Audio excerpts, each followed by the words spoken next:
Pinapangako ni Vince Dizon, nakailang pangako na siya. Tagal na. Sir Vince, ano ba yan? Puro nakakailang pangako na siya. Hindi pa siya senador. Ang dami niya na pangako. Hoy! Naman! Jack Vince, anyari? Okay. Nakaka-PI talaga. So, isa-isa na ito. Iyang record niyan, binura. Ha? Sino ho ang nagbura? Pag mayroong mga nakakapanayam at nagsasabi, nag-divest na ako, Oo. sabihin nyo, lol. Oo. Sabihin nyo, neck nyo. Sa simulat sa pool, sinungaling na sila. Ano ba ang ibig sabihin ng divestment at yung relatives? Eto Please. na, divestment is the transfer of title or disposal of interest in property by voluntarily, completely, and actual depriving or dispossessing oneself of his right or title to it in favor of a person or persons other than his spouse and relatives as defined in this act.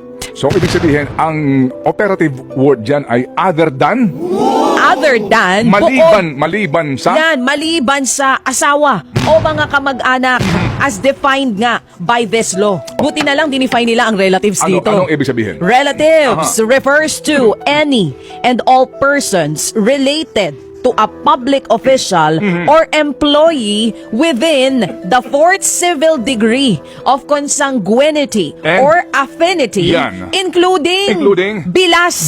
Yung asawa mo, Oh. okay? Oo. At saka yung asawa ko magkapatid. Ah, Magbilas tayo. okay. Yan. Tama. Oo, Yun, oo. no? Tama, Derek, ano? Yes. Inso. Sorry, ha? Ano yung inso? Kasama din po dito ang balae. Yan, okay. Yun ang bilas, ha? Bilas, Okay. inso, at balae. Magbilas tayo kasi yung asawa asawa ko, ko magkapatid. ayun, magbilas tayo. So, klaro ba? Klarong-klaro. Sige. So, klarong-klaro, So, pwedeng ha? Ito. gamitin. Dali lang, ha? Pwedeng gamitin ng ombudsman yan. Of course. Oo. Kaya nga. Kaya siguro malakas ang loob kahapon ni Ombudsman Remulla. Pero yung pagtangkilik ng ating mga kagalang-galang ng mga maestrado, di ba? Dito po sa mga ihaharap na ebidensya, patunay, at yung koneksyon nitong taong itong inaakusahan sa mga kumpanya umano na sangkot sa skandalong ito. SunWest, doon po sa Air Assets, kaya natin po napag-usapan niyang girl, kasi nga hanggang ngayon po wala pa rin freeze order. Dahil daw, sabi nga di ba ng DOJ, maingat na maingat ang Court of Appeals. Kasi sila sa kanila po hihingi ng freeze order permission eh. Alright? Sa ipinapangako ni Vince Dizon, nakailang pangako na siya. Tagal na. Sir Vince, ano ba yan? Puro nakakailang pangako na siya. Hindi pa siya senador. Ang dami niya na pangako. Hoy! Naman! Jack Vince, anyari? Okay? Oo, sabi mo sa amin noon, naalala ko yung sinabi mo Sige po. Oo, sisiguruhin po natin yan. Okay. Oo. Sa SunWest, mga kapatid, sa kanila pong sa kanila pong listahan ng incorporators, no, wala si Saldi. Pero yung pong mga nakalista na mga shareholders ng SunWest. Oo. Sino to? Sino? Kumbaga po ay mga sister companies ng SunWest ay Oo, sino yan? Eco Ventures, Oh, alright, Eco Ventures. Eco Leisure, Eco Leisure. and Eco Utility. Sister company. Sino may-ari? At ang may-ari nito, mga kapatid, na meron po namang financial transactions then with SunWest Oo. ay kumpanyang pag-aari Nino? ng pamilya ni Zaldico. Anak ka ng Nagsimula tayo sa PI, Preliminary Investigation.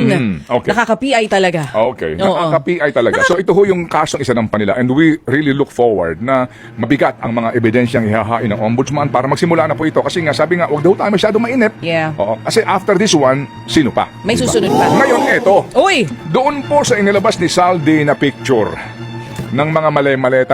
May isang kotse doon, sabi ko nga sa'yo, $300,000 ang presyo niyan.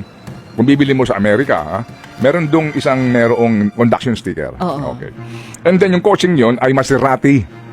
Na ang modelo po, mga kapatid, ay yung 30-something. Oo. Anyway, nawala lang po sa aking isipan. Oo. Okay. Alin dyan? Luggage ni Zaldico, pero hindi po siya. Ayaw po ng abogado Ayun, na tawagin ayun, na Batman, ha? ayun, meron. Ayan, oo. May conduction sticker. L yung nakalagay, Okay, ano? okay. Oo. Okay. Ngayon, kasi po yung aking nabanggit dati, kaya ang lakas ng loob nitong mga responsable sa smuggling ng Diskaya cars at ilang pang mga sasakyan na naiparirehistro sa LTO, ha? Kasi meron silang backer, meron silang padrino, meron silang protector. Yung protector ngayon,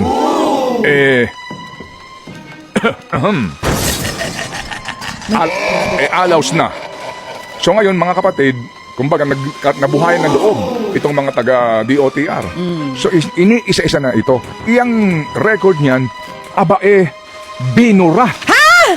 Yung kotse na yon, katabi Binura. ng luggage na nilabas si Zaldi. Binura ang record. So nabura na ba? Ayan, ngayon, sino ho ang nagbura? So nabura. At ang nagburang ito, mga kapatid, ay siya ho naman ding responsable kung susuriin mo ang lahat halos sa particular pong time frame na nakapagparehistro ng smuggled na mga mamahaling ito. At maliban dyan, but wait, there's more. Kaya po, tutunghayan natin. Ang isang modus ngayon kung saan po marami na ho nabibiktima na mga kababayan nating bumibili ng segunda mano at maging mga bangkong nagpapautang sa mga karlo. Yan ang inyong aabangan mamaya sa ating pong programang Gabi ng Ng Lagim. lagim. Muna to. Basahin ko na, Sige, lalabas magandang lamang araw po. po sa inyong lahat. Good Yan. morning din po sa inyo. Hindi! Ako na! Ay, sorry. Magandang araw po sa inyong lahat. Okay. Kagaya ng aking nasabi noong nakaraang report ko, ay patuloy ang pagre-report ko sa taong bayan tungkol sa mga kaso at saka sa mga impormasyon na nakukuha natin tungkol sa mga flood control project na hindi maganda. At kaya ngayon ay nais kong ipaalam sa ating mga kababayan na ang ICI at saka ang DPWH ay lahat ng nakuha nila na impormasyon ay ire-refer. Ibibigay na sa ombudsman para imbestigahan ng ombudsman. Okay. Ito ay tungkol sa mga impormasyon ng dating Speaker Martin Romualdez at sa ni Zaldico. Pag nakita lahat ng ebidensya, baka mag-file ng kaso ng plunder or anti-graft o indirect bribery. Malakas naman ang loob natin na yung ombudsman ang ginagawa lamang ay sumusunod sa ebidensya. At kung saan tayo dinadala ng ebidensya, doon pupunta ang ating investigasyon. Okay. Maraming salamat po. Magandang araw po sa inyong lahat. Sino may sabi nito? Wala namang sa dulong, yun lagi sinasabi niya. Hindi, Si hindi, Pangulong hindi. Bongbong Marcos Jr. Walang syukran. Oh, walang syukran eh. Yun ang hinahanap ko. So, hindi to si VP. Okay, so ito ay official Facebook? Yes, official Facebook page. Oh, There's sige. a Tapos blue na ba? check. Ang alin? Yung statement niya? Yun na Today, yun. this Yun ang morning? kanyang statement. Pwede ko bang banatan to? Sorry Teka po. lang! Oh. Nakay-alis Sorry, mo pa lang tayo eh. Hindi, Oh. ito na. Okay, Oh, sige. sige, kaya alis mo ba tayo? Dito na. Hindi, pwede ko ba Oh, sige. salagin to? Sige na, ikaw na. Okay, sige. Birahe! Okay. Mr. President, ang sabi po ninyo, impormasyon ng dating speaker, ito'y tungkol sa mga impormasyon ng dating speaker at ni Zaldico. Sir, sorry po, if we are going to construe how do you call this? Yung pagkakalatag po ninyo ng sentence, medyo para po sa akin, sana po pinabasa niyo muna sa inyong mga PR operators dyan. Ito ay tungkol sa mga impormasyon ng dati Speaker Martin at saka ni Zaldico. Okay. So, anong ibig niyong sabihin dito? Ito'y tungkol sa mga impormasyon dapat dito kung ito po ay against Martin and Zaldi laban kay dating speaker.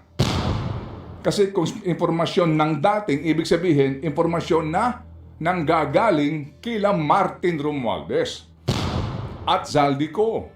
Meaning, magsasampa ng demanda based on the information coming from Martin Romualdez and Zaldico. Sir, with all due respect, sorry po sir, kasi ito ikaw, unawain mo yung Unang-una sa kanyang lahat, construction. Okay, yung construction ng words mismo, yung posting, feeling ko naman pinabasa sa PR. I don't think sa pagkakataong to hindi papabasa ng Pangulo. Ba't na-approve? Ito'y Number tungkol one. sa mga impormasyon ng dating speaker. Magulo yung construction kasi Sorry parang po, pinipilit. baka kagigising lang. Hindi, baka kasi pinipilit na kung paano magsalita ang Pangulo, ganun din yung posting. Pero yes, magulo siya sa parte na magkasalungat po kasi Okay. yung pahayag nitong si Okay. Martin at Zaldi. Alright, So ganito. kaninong impormasyon gagamitin? Kahinahunan muna. At mamaya po, bebembangin natin tong ICI na to. Naku yan na. Opo. Kasi may inconsistency sila sa kanilang pinaggagawa eh. Sorry po, dito po kay dating Secretary Babes. Sorry po, ako ho, hindi nawawala ang tiwala ko sa inyo. Pero palagay ko po, overruled kayo dyan ng dalawang kasama ninyo. Yun lang. Ang daming inconsistency, lalo na po sa mga nilalabas ninyong mga impormasyon po eh. Dito po sa puntong ito mga kapatid, sinasabi niya ICI, bakit po all of a sudden naglalabas ng ganitong presidente? Assuming po na mali lang po yung construction ng sentence ang kanyang pinatutungkalan dito ay laban kay Martin Romualdez. Kasi ang init na ng sitwasyon, girl. We know Talagang gusto ho nilang Pahupain. i-diffuse. Gusto ho nilang salagin ito pong papalapit na sa tanggapan ng Presidente. Kumbaga umuusok, gusto nilang patayin yung usok para bago pa lumaki yung apoy. Okay, so they would like again, to pacify ito pong damdamin ng marami na naghihintay. Paano yan? Magbabalita na tayo. Oo. Ituloy mo, birahe. Bempangin mo pa. Ano ang ututo? Utusan mo Hindi ako. ka lang. Hindi. Ang dali muna. Oo Sadya naman talagang... Video pala to, tapos nilagyan ng text, ano? Tama. It's a video message. Tapos video. nilagay din yung text mismo. So maybe Yung we can play actual the na pagkakasabi. actual. Can we play the actual video mamaya? Ay, Mamaya sorry baka po. meron. Pero ito ho, kasi Hindi, basahin pinost mo. din siya, Ito pinost. ay tungkol sa mga impormasyon ng dating speaker. Tama? Opo. Dapat ito'y tungkol sa mga informasyon laban against them. Or, anyway, nandyan na po yan. Pakialam natin sa kanila. Okay. So, Hindi magagawa pa